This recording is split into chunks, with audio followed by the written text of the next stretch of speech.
3 years after my parents got divorced, I ran into my mom at a restaurant. She was having dinner with her daughter. When she saw me, her expression looked a little uncomfortable. Right before she left, she pulled up her phone and opened Venmo. Here, let me send you some money. You and your dad can get yourself something nice to eat. I pushed her phone back. No thanks, Sarah. It's not like you ever cared much about me or dad before. Her face tightened, and she frowned hard. Why do you have to be as stubborn as your father? If you had stayed with me, you wouldn't be working as a server right now. Tell your dad this. If he admits he was wrong, I'll take you back and give you a good life. I just stared at her coldly and said nothing. Did she not know? My dad had already been dead for 3 years. Sarah Miller looked me up and down, taking in my dirty apron and hands cracked from the cold. She sighed softly. I never should have agreed to let your father take you. It's really been hard on you, hasn't it? If he can't afford to raise you, he should have let go. I shot back coldly. Don't worry about it, Sarah. We're strangers now. Talking like that might give people the wrong idea. Her face darkened. She looked like she wanted to say something else, but fell silent, turning to walk away. I stood there holding my tray, my fingers stiff. A coworker came over. You okay? I shook my head. Another coworker whispered, was that Sarah Miller from Miller Group? I heard she's completely devoted to her ex-husband. She burned bridges with her whole family for him back in the day. I saw an interview where she said the people she failed the most are her ex-husband and her son. I let out a cold laugh. If she really felt that guilty, why would she have abandoned them? Seeing my disbelief, my coworkers explained. She walked away with nothing for his sake. She gave up custody voluntarily, willing to start from scratch. I heard she built a primary school in a poor mountain area and named it after her son. She's done more than enough. I looked up, my voice expressionless. She pretended to be broke in front of her husband. When she left with nothing, she stuck him with all their debt. He had to donate part of his liver and sell his own blood to pay it off. My dad got a post-op infection and couldn't afford surgery. Meanwhile, she was at an auction buying her new boyfriend a $1 million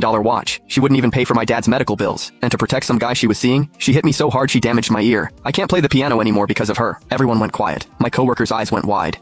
I stayed perfectly calm. Yeah, I'm her son. They shut up immediately. After a moment, one asked, but didn't you just say your dad is already... I didn't answer. Lowering my head to kept working, shutting out the gossip. After my shift, I bought a bunch of white chrysanthemums and a birthday cake. At the cemetery, I set the cake in front of the headstone, where my dad's smiling picture looked back. I crouched down, softly singing, Happy birthday. Happy birthday, Dad, I whispered. I ran into her today. I don't think she knows you're gone yet. The next day, the restaurant was eerily quiet when I showed up. My mom was sitting in the middle of the dining room, an untouched cup of tea in front of her. Her face was dark. The manager wiped sweat off his forehead, forcing a smile. Ms. Miller, we'll definitely look into what happened yesterday and get back to you with an explanation. Before he could finish, her eyes locked onto me, hitting me with a familiar wave of pressure. I walked over, my voice hard. Sarah, what do you want? She looked up, her tone ice cold. Something was wrong with your food yesterday. My daughter got sick on the way home. Her father is very upset. I smiled tightly. So, are you using this as an excuse to come after me? Or do you want to drag me and my dad over to apologize to Caleb like you did 3 years ago? Her expression shifted instantly, as guilt flickered behind her eyes. She remembered that night 3 years ago, the way she'd played us for fools. Back then, my dad and I believed she'd gone bankrupt. She claimed she lost her company, was drowning in debt, and wanted a divorce so she wouldn't drag us down. My dad worked a dozen jobs a day to pay off her debts. So exhausted he fell asleep standing up. Debt collectors hounded us until my dad went to an underground clinic and donated part of his liver. The day he came home, his face was shockingly pale. Yet he gritted his teeth, bought me a small cake,